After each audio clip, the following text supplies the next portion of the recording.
buzzer to tie the game. You go down in the overtime, and once again, you guys find a resolve somewhere to go through this. You've been through this all year. Can you speak about how this team seems to find a resolve time and again? Yeah, we talked about it in the huddle heading into overtime. No team is more built for, having a disappointing ending to regulation and then turning around and winning. Like, I've never been around a group of guys, and I've been around some really special ones that can just turn the page. They just turn the page and they just play the next play the right way. And it's a really unique group in that regard. And you don't want to dig yourself those holes. I mean, obviously we didn't want to leave Bellinelli. That's a play they run to post Embiid, and Baines was really conscious of Embiid, and Terry just got tripped up on the screen, and it just happens. Bellinelli hit a heck of a shot. You move on. Just get ready to play the next 5 minutes. Brad, Paul Flannery over here on your right. Hey, Paul. Hey, Brad. Can you take us through that last ATO, 8 seconds left? Not an easy place to inbounds the ball from Morris's pass to Horford's steal. Was that what you're looking for? They did a good job. They had Embiid on Morris when he took it out the first time, then they switched him on to Al the next. They switched some screens, and Al was able to seal for the little throw over the top, and that's something we've tried to do before. And we were fortunate that Al made a strong catch, and then made a very strong finish. Bob Strong, the Citizen. Coach, just to follow up on Paul, were you not going to call timeout when after the change of possession? With 16 seconds left? Yeah, exactly. I always like to look first. I always like to look. Like, if you have it in transition, sometimes, especially in the NBA, sometimes people stop because of the ability to advance the ball. They just think you're going to do it. So if you can attack first and see. And I was kicking myself a little bit when Al caught that ball in the post when I did call timeout, because it was probably unlikely that we were going to get a pretty decent look with that because they weren't going to leave our shooters. Brad, Ed Barkowitz, Philly.com. What's your sense of how you guys defended Joel Embiid? It seems awfully physical out there, and how Aaron fared. I mean, he's a hard guy to guard. He shot 48 times the last 2 games, and he, shot a bunch the first game. He's going to get his opportunities, and he's going to score some. He's a really hard guy to guard. You have to be physical while showing your hands. I thought they were both great tonight defending. Again, he's a hard guy to guard. Sharp Blakely, NBC Sports Boston. Coach, a couple of your wings were in early foul trouble, and then you had to dole back their minutes. Speak to how this team was able to play through that, where key guys like Jalen, who's had it going in this series, not out there, but you guys were still able to weather the storm without him and Jalen. Well, I almost never bring guys out when they have fouls, and with Tatum, I just felt like, man, if we can somehow get to halftime, which didn't look good there for a while, but we kind of, I thought the last 5 points of the first half were enormous for us. Gave us a little bit of calm and a belief going into halftime. And everybody just kind of did their role and did it well.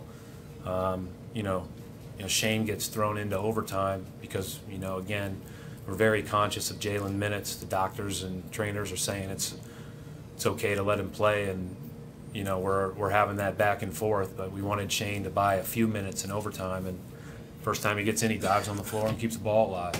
But that's what you have to do to win, because these guys are, they're so good and they're so well coached, and you have to play. You have to play exceptionally well and hard to have a chance to win. Brad, right in front of you, Sal Palantonio. How are you doing? Hi, Sal.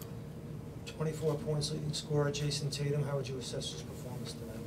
Yeah, I thought he was good. Again, the foul trouble was tough early on, but then we tried to get him on the wing some with some isolations and different things. The play before we went to Al that we had to call a timeout because they smothered it pretty well, was just for him to drive it again. He's been very good driving the ball and making the right plays, and no moment's too big, and he's got guts. He's a competitive guy. Sometimes I think we misconstrue some of these slight guys when they come out of college for not being tough, but he's tough and very competitive. Brad, Howard Eskin, Sports Radio WIP, and Fox 29 in Philadelphia. 3 seconds left. Did you expect what you saw when you got the turnover there? Did you expect them to try to get it to where they went? Well, they've run a number. I mean, they've run. I mean, we've watched them all, but when they've run, 40 ATOs at the end of games, there's only so much you can do. The play before, I thought we knew when Bellinelli hit the shot, and but again, I thought they've thrown it to Embiid in the post on that before, but Bellinelli made a great play, and then they just ran a kind of an inverted variation of that, which has been awfully effective too, with some hand back options and some different things where they can. Anytime you use Redick as a screener, that's a really good thing, obviously. And Al just made a heck of a play. Sometimes there's a lot more to do when you've got a guy like Al who gets no recognition for how good he is defensively, and yet he every night is a tremendous defender. Brad, you're watching Boston. Going back to Jason, is there any? I mean, you ran the offense through him in the fourth quarter. Is there any kind of interaction between you and him? He misses the free throws. He doesn't lose any confidence. He's unflappable. What's the interaction like with you and him when you are giving him so much responsibility? Just call the play and get out of his way. I mean, I don't know what else to say. He knows what to do. He's got the mentality to do it. Doesn't mean it's always going to go in. Doesn't mean he's always going to be 11 for 17. I can guarantee he's not going to miss 3 free throws in a row very often. But the way I look at it is the law of averages means he's going to make a lot in a row. So here we go. Over here to your right. Sorry. Thank you. Rohan and Carney, Sports Illustrated. Is pace a point of emphasis for you guys? And if so, why do you think this series has been played so much slower than Philly in the first round? Well, I think one of our things we have to get a lot better at as we move forward throughout the rest of this season and with this group is playing more paceful.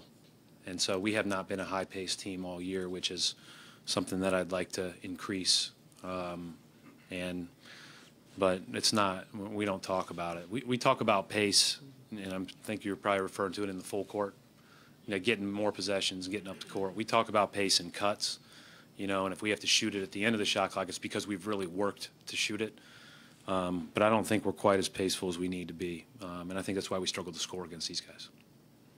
And they're excellent defensively, obviously.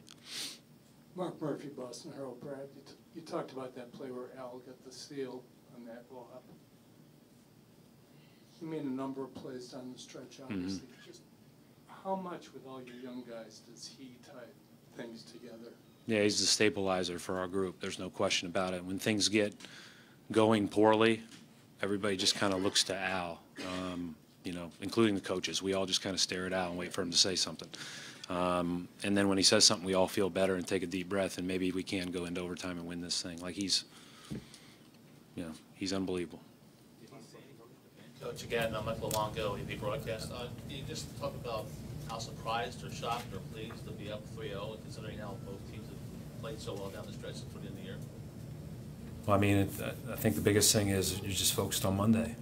I don't know, no matter what, you're focused on the next game, and you're focused on trying to play your best, trying to play well. There's a lot of things we can clean up. I don't want us to get caught up in what the score of a series is if we're down 3-0, up 3-0, whatever. It's funny because the feeling that you can have, right, the human nature of winning by 1 or losing by 1 is, so different. But the reality is you played the same regardless of if Bellinelli's last 3 goes in or not. So, we'll just get ready.